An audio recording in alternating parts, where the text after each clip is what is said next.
So, a combination of you guys really enjoying the videos that I put out on the channel late last year, featuring IEMs and particularly fan-favorite IEMs like the Moondrop Aria, for example, and the fact that I truly have been enjoying exploring this IEM world and better understanding my sound preferences, all that brought us here.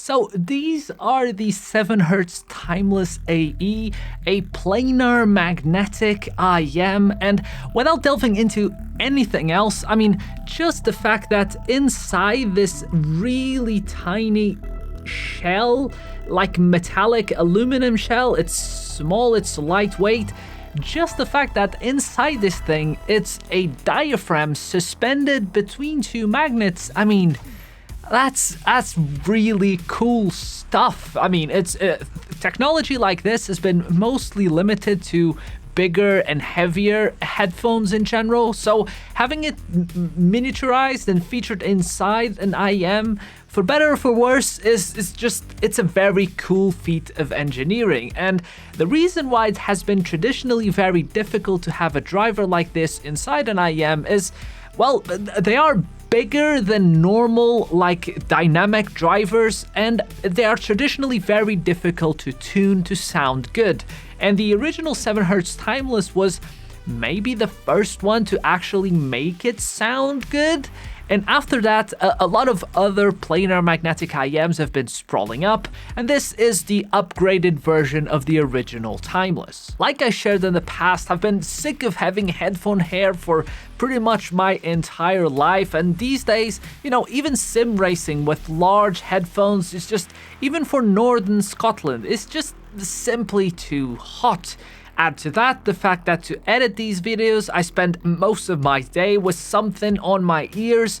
Comfort has been paramount in my selection of what IEMs I wanted to try. These are definitely bigger than your traditional IEMs, maybe even like the size of my thumb, but you know, even in my small ears, a combination of the fact that they're quite lightweight and very well shaped to fit inside the ear canal, they are extremely comfortable. This small indentation on the side is, in my opinion, the key to them fitting just perfectly, and long work and play sessions have been great with absolutely nothing to complain about in the comfort department. The cable is probably the most unique I've seen amongst the 4 or 5 IEMs that I've tried across very different price brackets. It features a standard 2-pin connector, making it fully modular in case in the future you simply want to replace it for whatever reason, and it comes with different terminations, which is something I have never seen before come out stock in an IEM. It also has this little ring thing to tighten on your neck that's either way too loose to stay in place,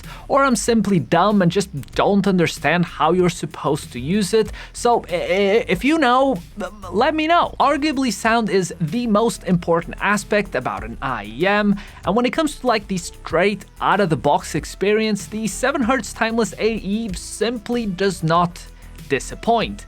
But there are some caveats. This is the frequency response graphic in case you are an IEM hobbyist fanatic and already know how to read it, but if you want a more colorful description, the way that I best describe the sound is that it is bassy, with a very fast and well-defined bass response and overall feel, at the slight detriment of a little mid-range. It absolutely does not sound bloated, and the bass stays in its place and doesn't bleed on top of the other frequencies, which is definitely a sign of a good tuning. But for my particular sound preference, it lacked a little bit of something in the vocals department that I was very quick to attempt to fix with some parametric equalizer. I also tested some games with them since, you know, that's part of my daily routine, just to see how the sound stage and overall directionality worked, and I have nothing bad to say. Right out of the box, they have one of the most impactful sound signatures that I've tried yet, so explosions and car engines felt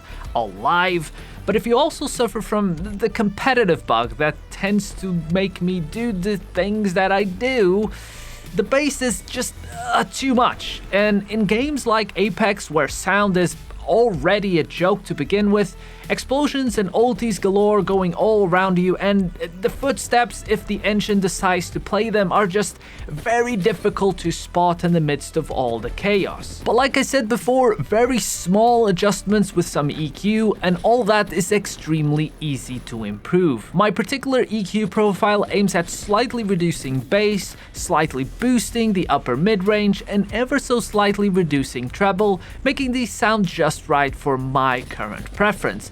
And if I want to plug them in directly into something that has limited or no EQ whatsoever, like my PS5 for example, I know that without any EQ, it will also still sound perfectly fine for casual use. I will leave a link on top of the description to my EQ of the 7Hz timeless AEs in case you end up picking up a pair of yourself and want to see what my ears heard and try that particular sound profile. And if you're on the market for them, I will also leave a link to Linsol. Without them, this video wouldn't have been possible, so it only seems fair that if you're looking for a reputable source for a lot of things audio gear, but particularly for IEMs, they have plenty of choice and worldwide shipping, so it only feels fair to put a link to them right there. So if you buy anything, just take a look at their store. Maybe you will find it there for a pretty decent price. But you clicked on this video, watched it all the way until the end. We talked about IEMs, we talked about a lot of things. None of that really interests you. You're just here for some feline action, and I will surely and very gladly share that with you. Happy New Year. Hope you had very good holidays and everything went well with you. And here's to a very good 2023, starting out with a good video and on the right foot. Okay, bye.